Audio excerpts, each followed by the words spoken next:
जोशी मठ की उस भयंकर तबाही के बाद अब कांप रहा है भगवान बद्री नारायण का पूरा बद्री धाम और उसके साथ हिल रहा है बद्रीनाथ मंदिर। इस साल के शुरुआत में जोशी मठ में जो तबाही आई थी, क्या वो किसी बड़ी अनहोनी के साथ खत्म होगी और क्या बद्रीनाथ में होगा उस अनहोनी का असर?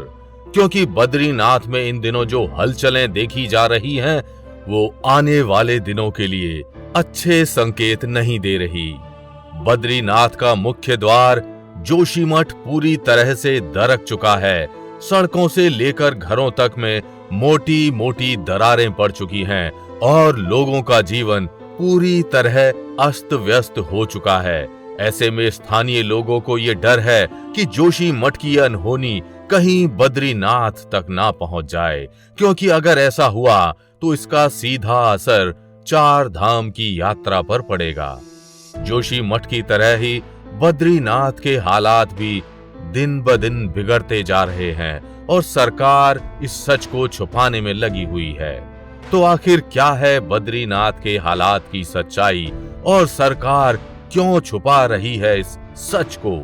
जानने के लिए वीडियो को अंत तक जरूर देखिएगा, लेकिन वीडियो शुरू करने से पहले जय बाबा बद्रीनाथ कमेंट करना बिल्कुल भी मत भूलिएगा। भगवान श्री कृष्ण की कृपा आपके घर परिवार पर सदैव बनी रहेगी। वृंदावन की 100% असली श्री भक्तमल तुलसी माला राधा नाम के साथ पाएं कृष्ण संदेश, संपूर्ण भगवत गीता, ग्रहों से लेकर स्वास्थ्य संबंधी समस्याओं के निवारण के लिए आज ही धारण करें। जोशी मठ में तबाही के बाद अब बद्रीनाथ में हुई साल की दूसरी बड़ी अनहोनी। बद्रीनाथ धाम में भी कई स्थानों पर ताजा दरारें देखी गई हैं। बद्री धाम की इस घटना ने उत्तराखंड के ऊंचाई वाले इलाकों में तथा अन्य कई कस्बों के भविष्य के बारे में चिंताएं पैदा कर दी हैं। लगता है कि अब उत्तराखंड के पहाड़ों में एक नई तबाही का मंजर दिखने वाला है और इससे निपटने के लिए बड़े स्तर पर तैयारी करने की जरूरत पड़ सकती है। अभी तक बद्री धाम के आसपास के इलाकों में 50 से अधिक स्थानों पर दरारें आ चुकी हैं। कुछ स्थान तो नष्ट होने के कगार पर हैं। ये देखते हुए स्थानीय लोगों में कोलाहल का माहौल बनता जा रहा है। भगवान बद्री नारायण के भक्तों में अफरा तफरी का माहौल है। लोगों को अपने भगवान की संपत्ति को नष्ट होते हुए देखना पड़ रहा है और बेबस लोग सरकार से अर्जी करने को मजबूर हैं। बद्री धाम के इन बिगड़ते हालातों को देखते हुए सरकार भी चौकन्ना हो गई है और इस परिस्थिति से बचाव के कार्य में जुट गई है। लेकिन सरकार स्थिति को ठीक करने के बजाय उसको छुपाने में लगी हुई है।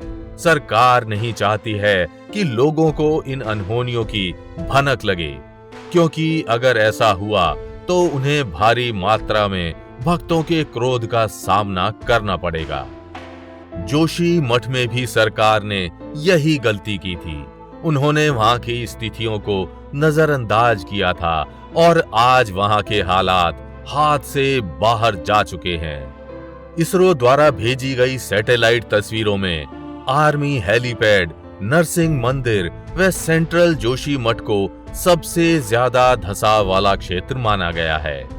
अप्रैल 2022 और नवंबर 2022 के बीच जोशी मठ में 9 सेंटीमीटर तक जमीन नीचे धंसी है, लेकिन पिछले एक हफ्ते में जमीन काफी तेजी से नीचे धंस रही है।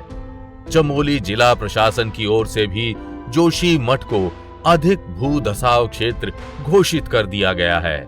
पिछले कुछ दिनों में जोशी मठ में 700 से अधिक घरों की दीवारों और फर्श पर दरारें देखने को मिली हैं, जिसकी वजह से यहाँ के लोगों को उनके घर से ट्रांसफर कर दिया गया है। जो लोग प्रभावित हैं, उनके लिए सरकार ने 1.5 लाख रुपए के राहत पैकेज की घोषणा भी की है। इसरो के अनुसार जोशी मठ में जमीन धंसने की शुरुआत 2 जनवरी से हुई।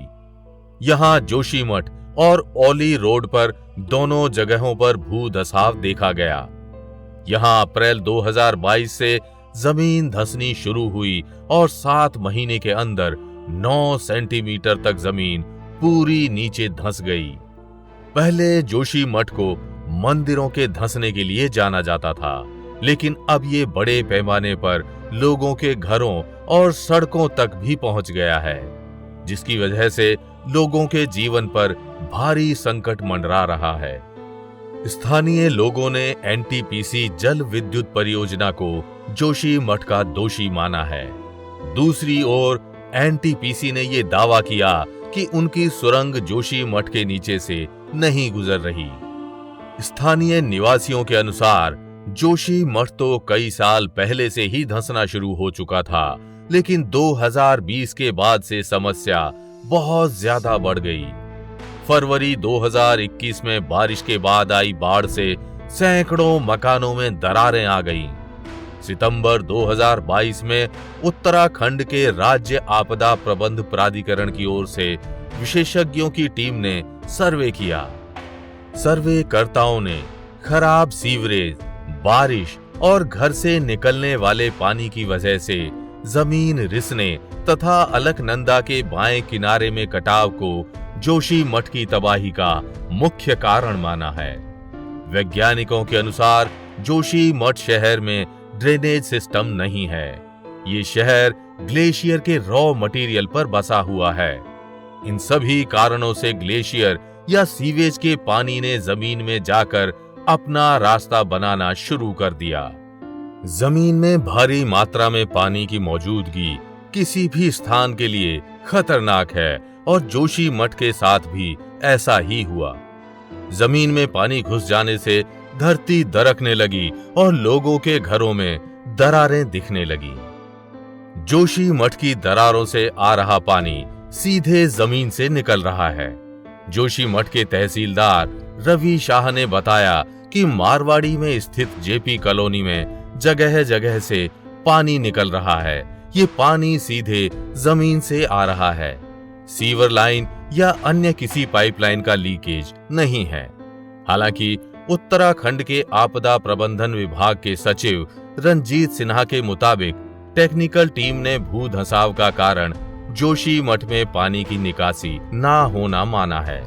इन सभी बातों से ये सिद्ध हो जाता है कि प्रकृति से छेड़छाड़ ही जोशीमठ भूस्खलन का मुख्य कारण है। ये जमीन के नीचे की उथल पुथल का प्रभाव है।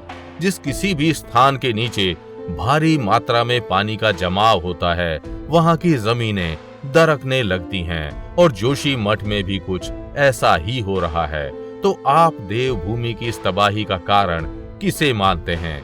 हमें कमेंट करके जरूर बताइएगा और अगर वीडियो अच्छी लगी हो तो इसे लाइक व शेयर कर चैनल को सब्सक्राइब करना बिल्कुल भी मत भूलिएगा।